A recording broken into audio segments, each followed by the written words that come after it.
My breezes seem to whisper. Somebody!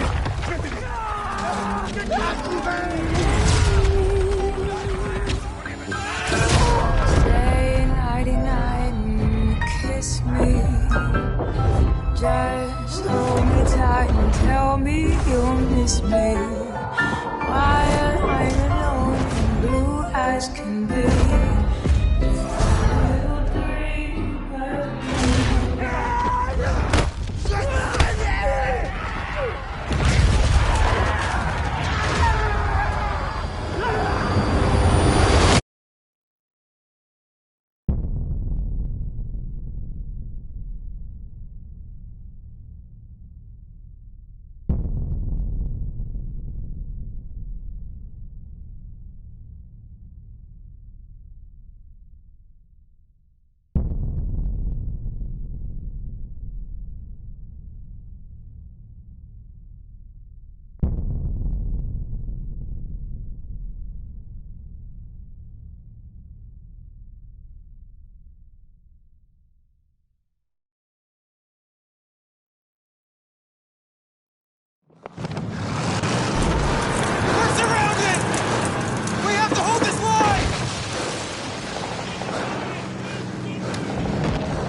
We came from all over the world.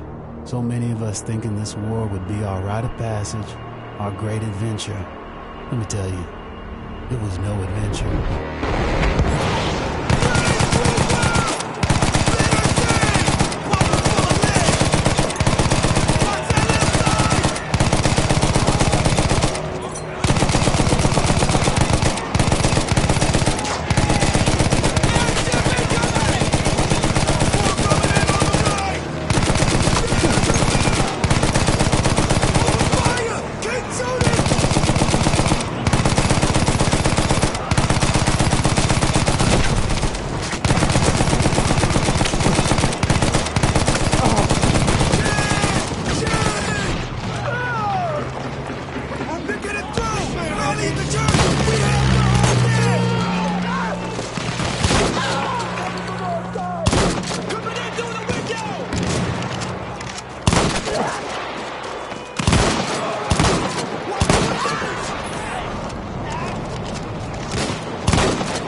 New killing machines, like the tank, changed the shape of the war overnight.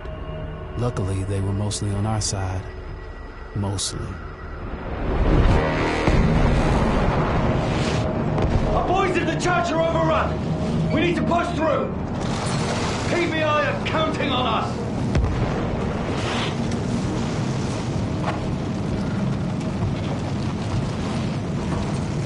Use the M&G! Sweep the ground! Keep going, driver!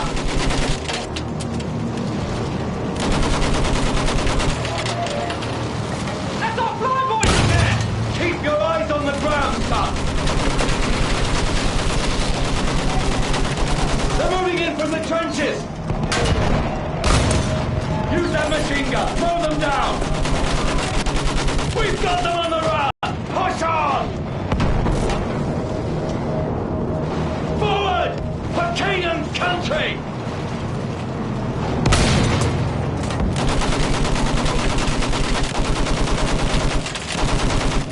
We'll chase Fritz all the way back to Berlin!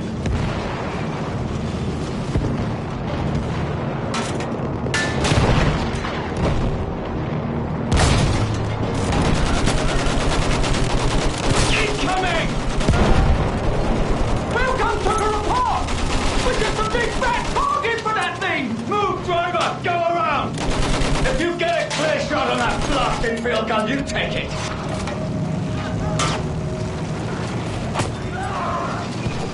Hold on! We're pushing through!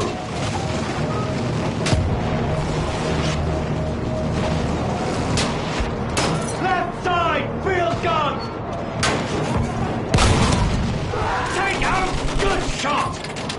Let's open a path for our lads!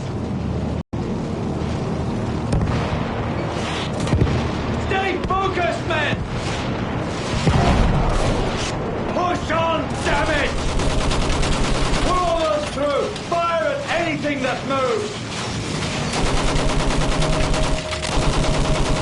We're gonna make it!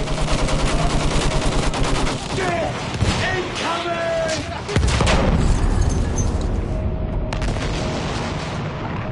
Instead of adventure, we found fear.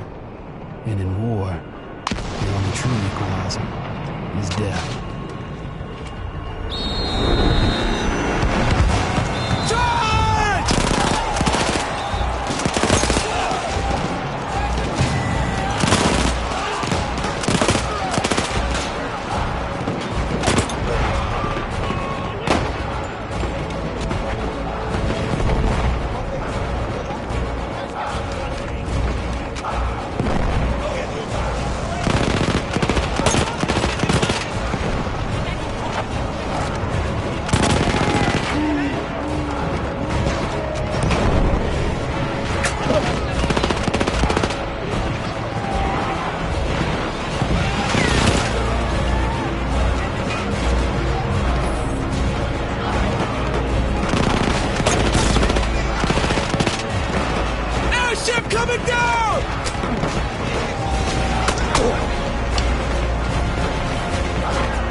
we push.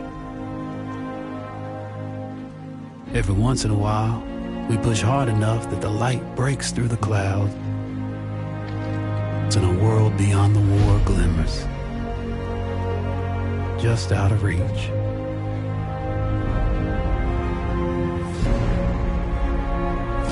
The war is the world, and the world is the war. But behind every gun sight is a human being. We are those people. We are the jaded, and we are the naive. We are the honorable and the criminal. We are the bound for legend and the lost to history. We are the knights of the sky, the ghosts in the desert, and the rats in the mud. These are our stories.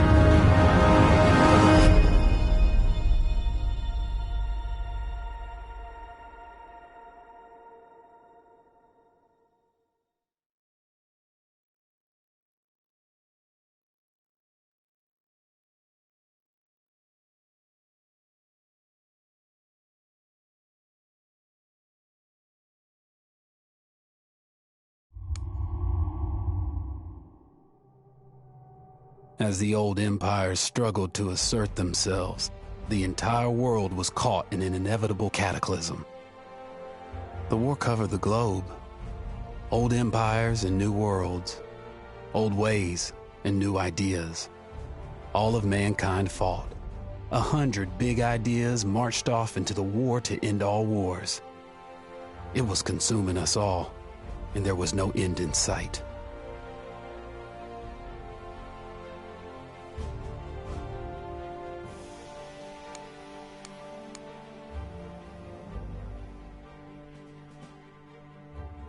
We came from all over the world, the innocent, the arrogant, and the brave.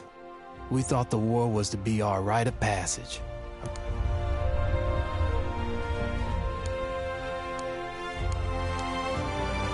In the deserts of Arabia, an insurgency war was raging years before I got to France.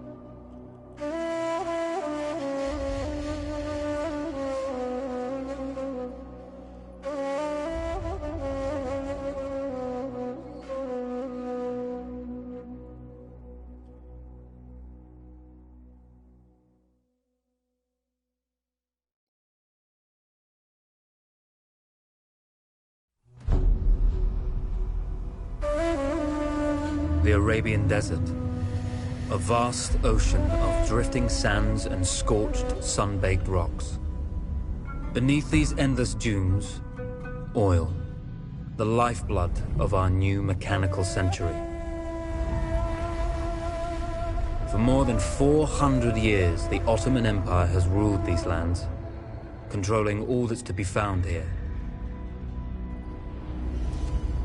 But the Ottomans do not rule unopposed. Small bands of Bedouin rebels have united to overthrow the empire. They strike without warning and then vanish into the desert. Fighting alongside them is a lone British officer whose exploits have earned him wide renown.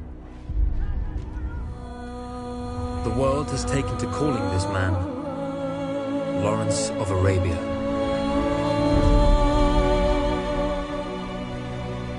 In the desert, you rely on good planning, but you also hope for a dash of luck. And luck was with us when we learned of a recently derailed Ottoman train carrying a most interesting piece of cargo.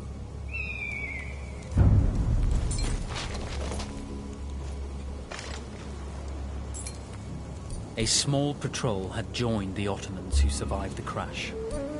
Together, they guarded the wreckage and waited for reinforcements.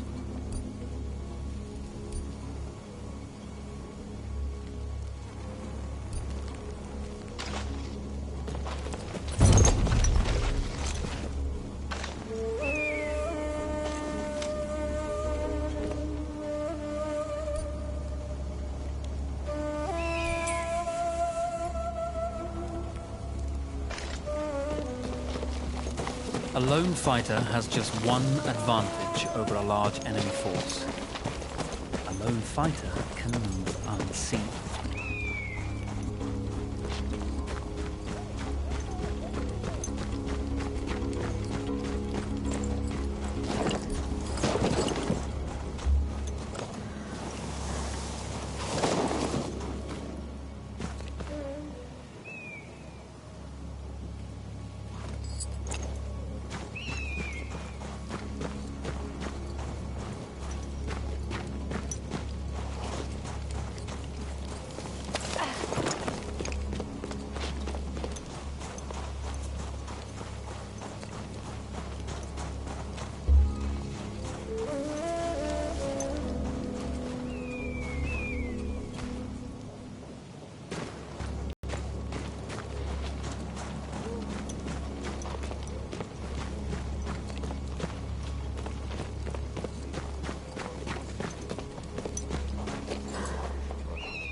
Though powerful and efficient, firearms would often attract attention. You had to be prepared for the Ottomans to respond in kind.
When your enemy has better weapons and better equipment than you, steal from your enemy.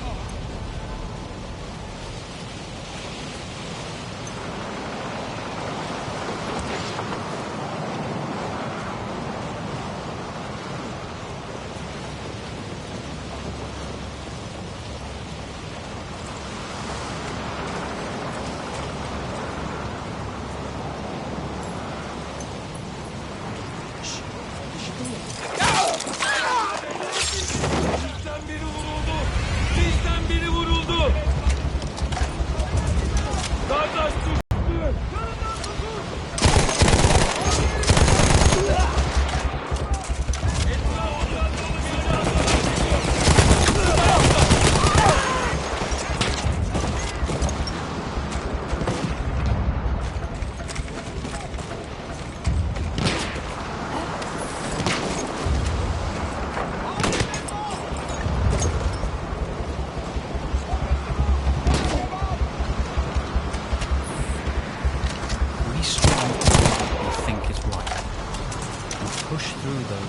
stop us from achieving this, no matter the cost.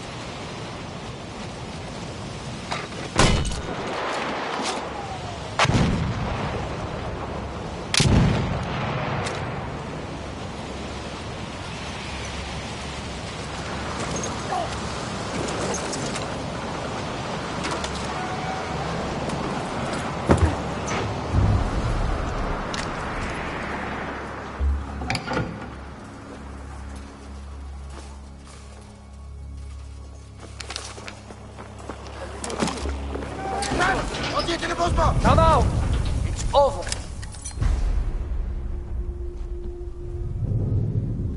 Well, you did not think we would be fast enough to catch you here, did you? Lawrence of Arabia.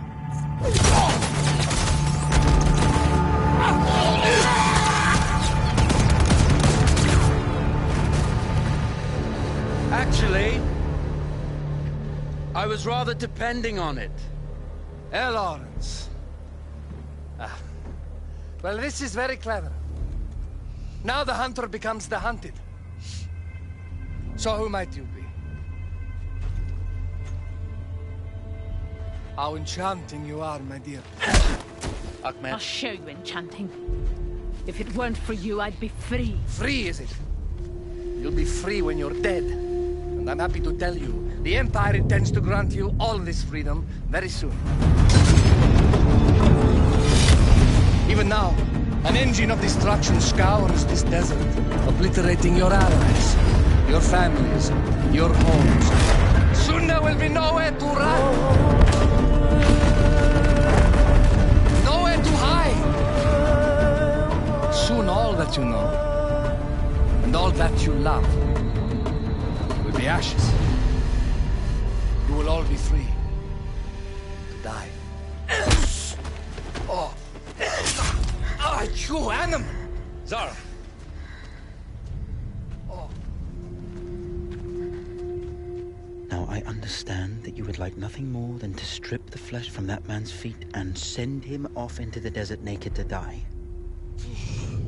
But think about it. You're right. I'm sorry.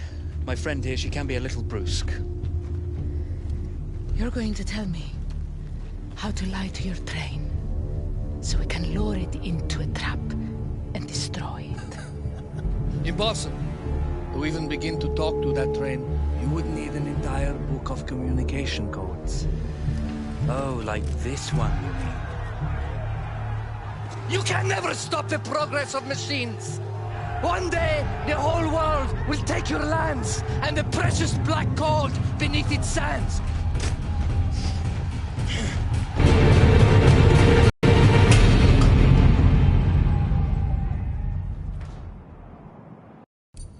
Of course, obtaining the codebook was not enough.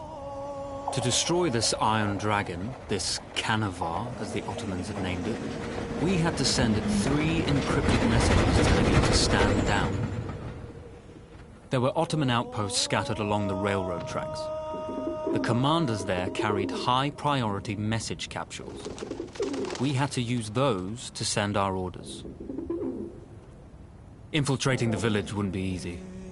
A full detachment of Ottoman soldiers had occupied it. The Ottomans had chosen an isolated location for their desert outpost. It seemed lightly defended.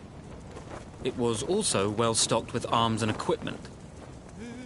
The ancient ruins were all that remained of a civilization now lost to time. The Ottoman Empire brought in the modern world with a host of armored vehicles and field guns. 3 commanders to eliminate, 3 personal message capsules to be stolen, and then sent with our false orders. How Zara tackled this dangerous and audacious mission was up to her. The Bedouin treasured their horses, and in return, those animals granted their riders unparalleled speed and mobility.